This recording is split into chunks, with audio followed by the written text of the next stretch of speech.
வணக்கம், நான் வெங்கடேஸ்வரன். இன்னைக்கு நம்ம எதை பற்றி பேச போகிறோம் அப்படின்னு பார்த்தீங்கன்னா, சோலார் பேனல்ஸை ஏன் இன்க்ளைண்டாக வைக்கிறோம் அப்படின்றத பற்றி பேச போகிறோம். இதுக்கு முன்னாடி போஸ்ட் பண்ணி இந்த வீடியோவில் சோலார் பேனல்ஸை எந்த டைரக்ஷனில் ஃபேஸ் பண்ணி வச்சிருந்தா மேக்ஸிமம் எஃபிஷியன்சி கிடைக்கும் அப்படின்றத பற்றி பேசியிருந்தோம். அதே மாதிரி இந்த வீடியோவில் இந்த சோலார் பேனல்ஸை எந்த ஆங்கிளில் இன்க்ளைன் பண்ணி வச்சிருந்தா மேக்ஸிமம் எஃபிஷியன்சி கிடைக்கும் அப்படின்றத பற்றி பேச போகிறோம். அதாவது ஒரு சோலார் பேனலில் எப்பயுமே சன்ரைஸ் 90 டிகிரி ஆங்கிளில், அதாவது அந்த சோலார் பேனலுக்கு 90 டிகிரிஸில் பெர்பெண்டிகுலராக வந்து விழும்போது தான் மேக்ஸிமம் எஃபிஷியன்சி கிடைக்கும். அதனால தான் நம்ம எப்பயுமே என்ன பண்ணுவோம்னா, நம்ம இருக்கிற இடத்தோட லேட்டிடியூட் என்ன ஆங்கிளில் இருக்கோ அந்த ஆங்கிளுக்கு சோலார் பேனல்ஸை இன்க்ளைன் பண்ணி வைப்போம். அதனால தான் உங்களுக்கு மேக்ஸிமம் எஃபிஷியன்சி கிடைக்கும். அது மட்டும் இல்லாமல் சம்மர் சீசனில் நம்ம இருக்கிற இடத்தோட லேட்டிடியூடை விட 10 டிகிரிஸ் கம்மியாக இந்த சோலார் பேனல்ஸை இன்க்ளைன் பண்ணி வைக்கணும். வின்டர் சீசனில் நம்ம இருக்கிற இடத்தோட லேட்டிடியூடை விட 10 டிகிரிஸ் அதிகமாக சோலார் பேனல்ஸை இன்க்ளைன் பண்ணி வைக்கணும். அப்போ தான் நம்மளுக்கு மேக்ஸிமம் எஃபிஷியன்சி கிடைக்கும். அதாவது ஃபார் எக்ஸாம்பிள், நம்ம இருக்கிற இடத்தோட லேட்டிடியூட் 13 டிகிரி அப்படின்னா ஈக்வினாக்ஸ் டைமில் வந்து 13 டிகிரியாகவே இருக்கலாம். ஆனால் சம்மர் சீசனில் அது வந்து 13 - 10 3 டிகிரி ஆகும். வின்டர் சீசனில் 13 + 10 23 டிகிரி ஆகவும் இருக்கணும். அப்போ தான் உங்களுக்கு மேக்ஸிமம் எஃபிஷியன்சி கிடைக்கும். இதுக்கு வந்து சோலார் ட்ராக்கர்ஸ் யூஸ் பண்ணுவாங்க. இதை வந்து எலாபரேட்டாக நான் உங்களுக்கு ஒரு டயக்ராம் போட்டு எக்ஸ்பிளைன் பண்ணுறேன். இந்த டயக்ராமில் இந்த சர்க்கிளை சன் அப்படின்னு வச்சுக்கலாம், இந்த ஸ்ட்ரெயிட் லைன்ஸை சன் ரேஸ் அப்படின்னு வச்சுக்கலாம், இந்த சர்க்கிளை எர்த் அப்படின்னு வச்சுக்கலாம். இது மேலே சின்ன சின்னலாம் ரெக்டாங்குலர் பாக்ஸஸ் இருக்குது வயலட் கலரில், இதை வந்து சோலார் பேனல்ஸ் அப்படின்னு வச்சுக்கலாம்.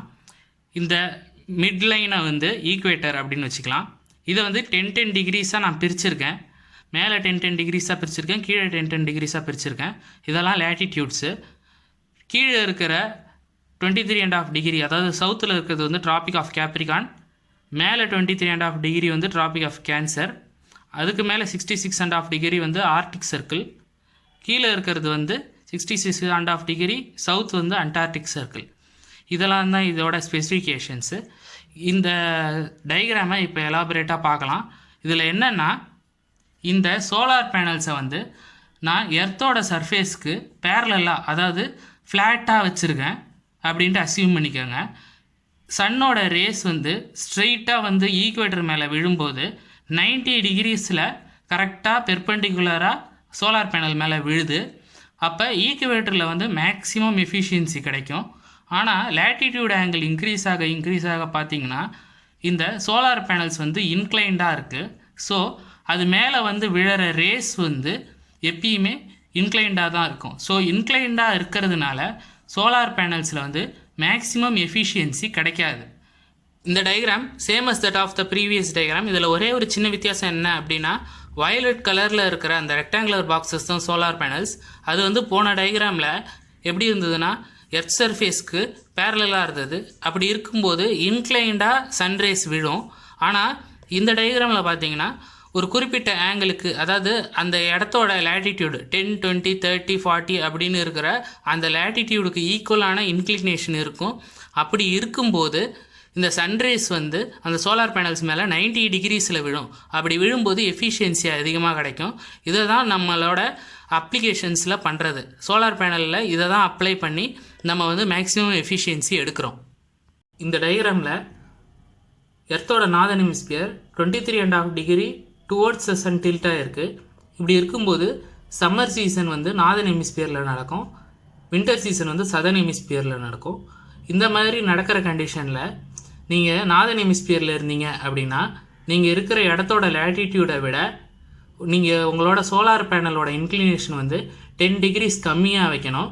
இதுவே சதர்ன் ஹெமிஸ்பியரில் இருந்தீங்க அப்படின்னா நீங்கள் இருக்கிற இடத்தோட லேட்டிடியூடை விட சோலார் பேனலோட இன்க்ளினேஷனை வந்து 10 டிகிரிஸ் அதிகமாக வைக்கணும். இப்படி வைக்கும்போது தான் சன்ரேஸ் வந்து 90 டிகிரிஸில் வந்து உங்கள் சோலார் பேனல் மேலே விழும்.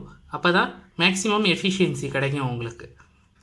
இந்த டயக்ராமில் 66.5 டிகிரி சவுத் அப்படின்ற ஒரு லேட்டிடியூட் இருக்குது. இதுக்கு பேர் அண்டார்டிக் சர்க்கிள். இதோட சிக்னிஃபிகன்ஸ் என்ன அப்படின்னு பார்த்தோம்னா, எர்த்தோட நார்தர்ன் ஹெமிஸ்பியர் 23.5 டிகிரி டில்ட்டாக இருக்கும்போது டுவர்ட்ஸ் த சன்னுக்கு அபவ் த அண்டார்டிக் சர்க்கிள் வந்து சன்ரைஸே நடக்காது, இயர்லி ஒன்ஸ். இதுதான் இதோட சிக்னிஃபிகன்ஸ். இந்த டயக்ராமில் எர்த்தோட southern hemisphere 23.5 degree towards the sun வந்து டில்ட் ஆகிருக்கு. இப்படி டில்ட்டாக இருக்கும்போது சதர்ன் ஹெமிஸ்பியரில் சம்மர் சீசன் நடக்கும், நார்தர்ன் ஹெமிஸ்பியரில் வின்டர் சீசன் நடக்கும். இந்த கண்டிஷனில் நீங்கள் நார்தர்ன் ஹெமிஸ்பியரில் இருந்தீங்க அப்படின்னா உங்களோட நீங்கள் இருக்கிற இடத்தோட லேட்டிடியூடை விட உங்களோட சோலார் பேனலோட இன்க்ளினேஷன் வந்து 10 டிகிரிஸ் அதிகமாக இருக்கணும். இதுவே சதர்ன் ஹெமிஸ்பியரில் இருந்தீங்க அப்படின்னா நீங்கள் இருக்கிற இடத்தோட லேட்டிடியூடை விட உங்களோட சோலார் பேனல்ஸோட இன்க்ளினேஷன் வந்து 10 டிகிரிஸ் கம்மியாக இருக்கணும். அப்போ தான் சன்ரேஸ் வந்து சோலார் பேனல்ஸ் மேலே 90 டிகிரி ஆங்கிளில் வந்து ரீச் ஆகும், உங்களுக்கு மேக்ஸிமம் எஃபிஷியன்சி கிடைக்கும்.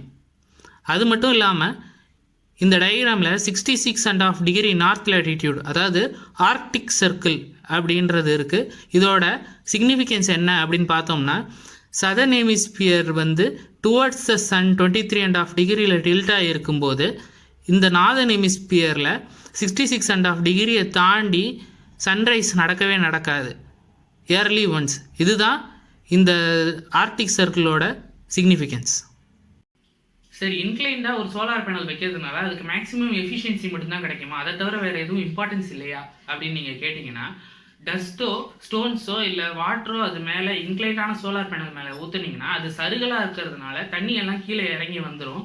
இதுவே ஒரு ஃப்ளாட்டான சர்ஃபேஸ், அதாவது ஃப்ளாட்டான சோலார் பேனல் மேலே ஒரு கல் வந்து விழுந்ததுன்னா அது வந்து அந்த பேனலையே டேமேஜ் பண்ணிடும்.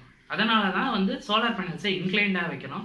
அது மட்டும் இல்லாமல் ஒரு குறிப்பிட்ட ஸ்பேஸில் நீங்கள் வந்து இன்க்ளைண்டாக சோலார் பேனல்ஸ் இன்ஸ்டால் பண்ணும்போது நிறைய சோலார் பேனல்ஸ் இன்ஸ்டால் பண்ணுறதுக்கு வாய்ப்பு இருக்குது அப்படின்னு சொல்கிறாங்க. ஆனால் நீங்கள் இருக்கிற இடத்தோட லேட்டிடியூட் ஆங்கிள் அதிகமாக சோலார் பேனலோட இன்க்ளினேஷன் ஆங்கிள் அதிகமாகும். அப்படி அதிகமாகும்போது ஒரு ரோவில் இருக்கிற சோலார் பேனலோட ஷேடோ வந்து அதுக்கு பின்னாடி இருக்கிற ரோவோட சோலார் பேனல் மேலே படும். அப்போ எஃபிஷியன்சி கம்மியாகும். இதை வந்து நெக்லெக்ட் பண்ணுறதுக்காக என்ன பண்ணுவாங்கன்னா 2 பேனலுக்கும் இருக்கிற டிஸ்டன்ஸ், அதாவது 2 ரோவுக்கும் இருக்கிற டிஸ்டன்ஸை அதிகப்படுத்தி வச்சிட்டிங்கன்னா அந்த ஷேடோ வந்து படாது, உங்களுக்கு எஃபிஷியன்சியும் அதிகமாக கிடைக்கும். சோலார் பேனலை ஏன் இன்க்ளைண்டாக வைக்கிறாங்கன்றதுக்கான ரீசன்ஸ் எல்லாத்தையும் இந்த வீடியோவில் சொல்லிட்டேன்னு நான் நம்புகிறேன்.